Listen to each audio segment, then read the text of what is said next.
கொடுங்கோல் அளித்த அவசர தீர்ப்புக்கு ஆளாகி கொலையுண்ட கோவலன் மனைவி கண்ணகி நான் என்பதையும் அறிந்திடுக அரசே, அறிந்திடுக.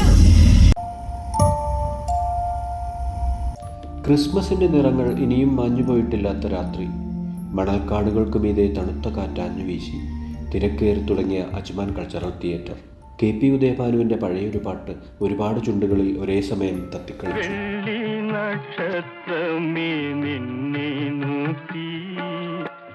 അങ്ങനെയൊരു പാട്ട് അവിടെയെങ്ങും ഉച്ചത്തിൽ മുഴങ്ങിയിരുന്നില്ല. പക്ഷേ വരികൾ അറിഞ്ഞും അറിയാതെയും ഒരുപാട് മനസ്സുകളിൽ നിറഞ്ഞ് അതൊരു മൂളിപ്പാട്ടായി അങ്ങനെ അന്തരീക്ഷത്തിൽ തങ്ങി നിന്നു. അരങ്ങിൽ നക്ഷത്രങ്ങൾ മഴ പോലെ പെയ്തിറങ്ങിയ ഒന്നാമംഗത്തോടെ രംഗവേദി ഉണർന്നു. കേരളത്തിലെ ജനകീയ നാടക ചരിത്രം അവിടെ ഇതൾ വിടർത്തി.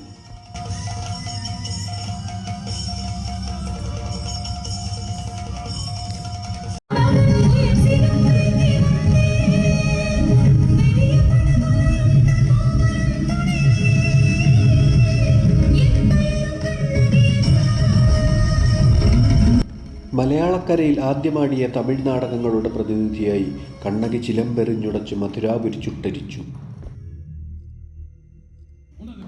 ഒരു തലമുറയുടെ ആകെ ചിന്തകൾക്ക് ഗതിവേഗം പകർന്ന KPSCയുടെ രാഷ്ട്രീയ നാടകങ്ങളും KT മുഹമ്മദിൻ്റെ സാമൂഹിക നാടകങ്ങളുമെല്ലാം വേദിയിൽ മിന്നിമാഞ്ഞു.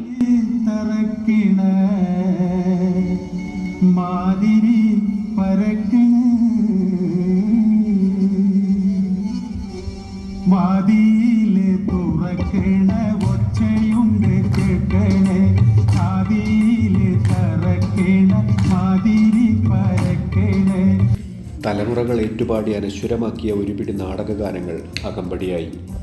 നാദങ്ങളുടെ തേരിലേറി സദസ്സൊന്നാകെ പതിറ്റാണ്ടുകൾക്ക് പിന്നിലേക്ക് യാത്ര ചെയ്തു.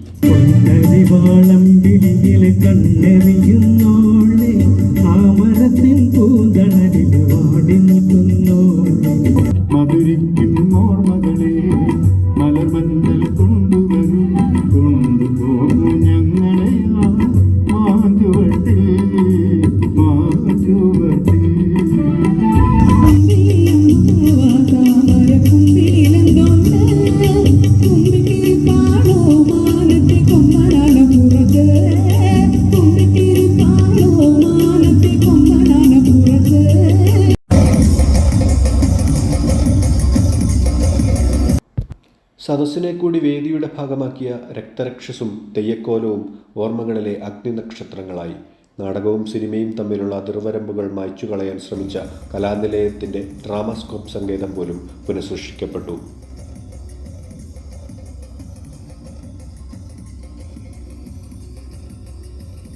നർത്തകരും നടീനടന്മാരുമടക്കം 100ഓളം കലാപ്രവർത്തകർ പല ഘട്ടങ്ങളിൽ, പല രൂപങ്ങളിൽ, പല ഭാവങ്ങളിൽ കോർത്തിണക്കിയ കലയുടെ സിംഫണിയിലെ കണ്ണികളായി ആസ്വാദകരുടെ ഹൃത്തടങ്ങൾ അവർ കരങ്ങൊരുക്കി.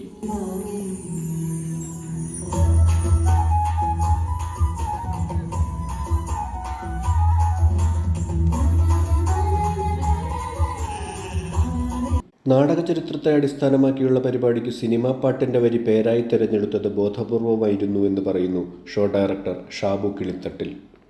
മലയാളിയുടെ മനസ്സിൽ പതിഞ്ഞ മനോഹരമായ ഗാനങ്ങളിലൊന്നാണ് ഉദയഭാനു മാഷ് പാടിയ വെള്ളി നക്ഷത്രമേ നിന്നെ നോക്കിയെന്ന് തുടങ്ങുന്ന പാട്ട്. അപ്പോൾ ആ പാട്ട് നമ്മുടെ ഒരു ഗ്രഹാതുരത്വത്തെ തൊട്ടുണർത്തുന്ന വിധത്തിലുള്ള ഒരു പാട്ടാണ്. അപ്പോൾ ആ വരി ഏവർക്കും, പ്രത്യേകിച്ചും നമ്മുടെ പഴയ നാടക ഗാനങ്ങളും പഴയ ഗാനങ്ങളും ഒക്കെ മനസ്സിൽ പതിഞ്ഞവർക്കൊക്കെ മറക്കാൻ കഴിയാത്തൊരു പാട്ടാണ്. അപ്പം അതുകൊണ്ട് തന്നെയാണ് ആ ഒരു വരി സെലക്ട് ചെയ്തത്. വാസ്തവത്തിൽ അതൊരു നാടക ഗാനമല്ല, അതൊരു സിനിമാ ഗാനമാണ്. അപ്പോൾ അതുകൊണ്ട് പല ആൾക്കാരും എന്നോട് ചോദിച്ചു, നാടകവുമായി ബന്ധപ്പെട്ട പരിപാടിക്ക് എന്തുകൊണ്ടാണ് ഇങ്ങനെ ഒരു സിനിമാ പാട്ടിൻ്റെ ആദ്യത്തെ വരി തിരഞ്ഞെടുത്തത് എന്നുള്ളത്. അപ്പോൾ അത് തന്നെയാണ് ഞാൻ അതിന് ഉത്തരമായിട്ട് പറഞ്ഞത്. വാസ്തവത്തിൽ നിങ്ങളുടെ മനസ്സിൽ പതിഞ്ഞിരിക്കുന്ന ഒരു വരിയാണ്, അല്ലാതെ ഞാൻ ഈ പാട്ടല്ല ഇതിനകത്തേക്ക് ഉൾപ്പെടുത്താൻ ഉദ്ദേശിക്കുന്നത്. അപ്പം എവിടെയോ നമ്മുടെ നൊസ്റ്റാൾജിയെ തൊട്ട ചില വരികൾ മനസ്സിൽ പതിഞ്ഞു കിടക്കുന്ന മനുഷ്യരെ സംബന്ധിച്ച് ഒരു നേരത്തേക്കെങ്കിലും ഒന്ന് ചിന്തിക്കാനുള്ള ഒരു അവസരം കൂടിയാണ് ആ വരിയിലൂടെ, ആ പേരിലൂടെ ഉദ്ദേശിച്ചത്.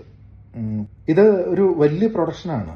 പ്രത്യേകിച്ചും ഇവിടെ ഈ പ്രവാസ ലോകത്തിരുന്ന് അവരവരുടെ ജോലിയും കഴിഞ്ഞ് കിട്ടുന്ന സമയം കുടുംബകാര്യങ്ങളൊക്കെ നോക്കി പിന്നീട് റിഹേഴ്സലിലൊക്കെ പങ്കെടുത്ത് ഇതുപോലൊരു 3.5 മണിക്കൂർ നേരത്തേക്കുള്ള ഒരു നാടകവുമായി ബന്ധപ്പെട്ട പ്രൊഡക്ഷനിൽ പങ്കെടുക്കുക എന്ന് പറയുന്നത് ആർട്ടിസ്റ്റുകൾക്ക് ചെറിയ കാര്യമല്ല, ഒരു വലിയ ബാധ്യതയാണ്. പക്ഷേ ആ ബാധ്യതയെ തങ്ങളുടെ പാഷനുമായി കൂട്ടിച്ചേർത്തുകൊണ്ട് ഇതൊക്കെ ഏറ്റെടുക്കുകയാണ് പ്രവാസികൾ ചെയ്യുക. ഏതാണ്ട് 100ഓളം പേർ ഈ പ്രൊഡക്ഷനിൽ പലയിടങ്ങളിൽ നിന്നായി, പല എമിറേറ്റുകളിൽ നിന്നായി പങ്കെടുത്തിട്ടുണ്ട്. റാസൽ ഖൈമയിൽ നിന്നുണ്ട്, ഫുജേറയിൽ നിന്നും, അതുപോലെ ഷാർജയിൽ നിന്നും, അജ്മാനിൽ നിന്നും, ദുബായിൽ നിന്നും ഒക്കെയുള്ള ഒരുപാട് ആർട്ടിസ്റ്റുകളുണ്ട്.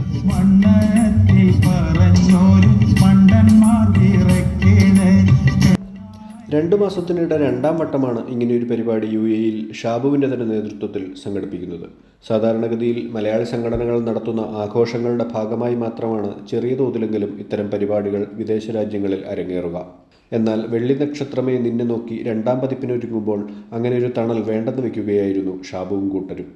അജ്മാനിലെ വേദിയിൽ അങ്ങനെ വെള്ളി നക്ഷത്രങ്ങൾ മാത്രം മിന്നിത്തിളങ്ങി. രമണൻ എന്ന് പറയുന്ന ഒരു നാടകീയ നൃത്തശില്പം എന്ന രീതിയിൽ +2 വരെ, അല്ലെങ്കിൽ 10ാം ക്ലാസ്, 9ാം ക്ലാസ്സും 10ാം ക്ലാസ്സും +2 പഠിക്കുന്ന കുട്ടികളാണ് അത് അവതരിപ്പിച്ചത്. അപ്പോൾ അവരെ കൂടി നമ്മുടെ ഒരു ഈ വേരുകളിലേക്ക് തിരികെ കൊണ്ടുപോകാനുള്ള ഒരു ഉദ്യമമായിരുന്നു. രമണൻ എന്ന് പറയുന്ന ഒരു കാവ്യത്തെ, അല്ലെങ്കിൽ അങ്ങനെ ഒരു ചരിത്ര സംഭവത്തെ നമ്മുടെ കുട്ടികളിലേക്ക് എത്തിക്കുക എന്നുള്ളൊരു വലിയ ഉദ്ദേശം അതിൻ്റെ പിറകിലുണ്ടായിരുന്നു. അവർ മനോഹരമായി അത് പെർഫോം ചെയ്യുകയും ചെയ്തു. അതായത് അതിൻ്റെ അർത്ഥം മനസ്സിലാക്കിക്കൊണ്ട് തന്നെ. അപ്പോൾ മലയാള ഭാഷയെ ഒന്ന് കുട്ടികൾക്ക് പരിചയപ്പെടുത്തി കൊടുക്കുക, ആ ഭാഷയിലുണ്ടായിട്ടുള്ള ഇതുപോലുള്ള കവിതകളെ, കാവ്യങ്ങളെ ഒന്ന് പരിചയപ്പെടുത്തി കൊടുക്കുക എന്നുള്ളതൊക്കെ ഇതിൻ്റെ പിറകിലുള്ള ഉദ്ദേശങ്ങളാണ്.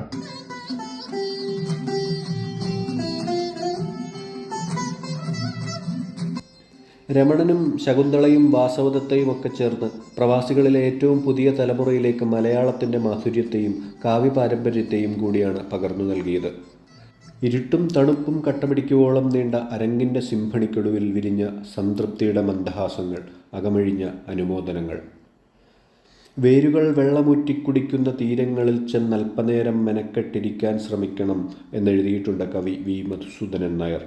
അതിനെ അന്വർത്ഥമാക്കും വിധം കോൺക്രീറ്റ് കൂടാരങ്ങളുടെ 4 ചുവരുകൾക്കപ്പുറം പൈതൃകത്തിൻ്റെ വേരുകളിലേക്ക് നീണ്ട വഴിത്താരകളിലേക്ക് വെളിച്ചം വീശിയ 3.5 മണിക്കൂർ.